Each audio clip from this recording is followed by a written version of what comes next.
talk about seniors just for a moment. You know, they are struggling tremendously with prescription drug costs in the Medicare Part D that doesn't allow the federal government to negotiate with pharmaceutical companies.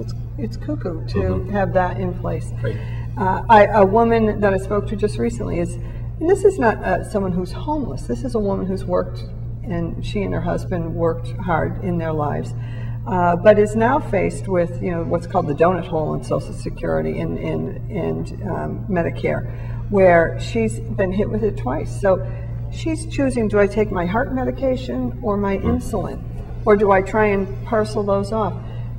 And you know, the saddest part is a friend of hers husband died who had extra insulin. So isn't that a benefit? She can take that.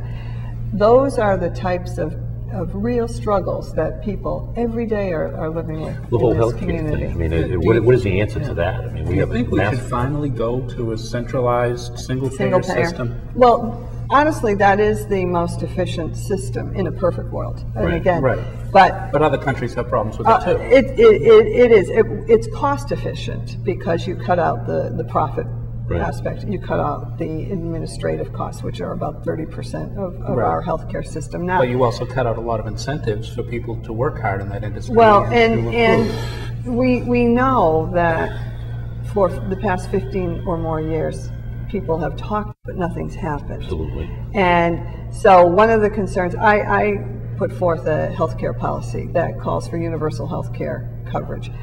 You know, single payer would be great, but in the real world we live, you know, in those 15 years where people have talked about single payer, we've added 10 million more people to the uninsured rolls in that time. And we've basically doubled the cost of healthcare coverage for families. So that's not a good thing to do, to keep talking about it and waiting 15 years. Doesn't mean you throw it out, you know, throw the baby out with the bathwater. But I think there are things we can do right now that can put you on the road incrementally, you know, to doing that. Would it save us money to put a moratorium on drug advertising? Well, you know, certainly the drug companies, the pharmaceutical companies are a big problem.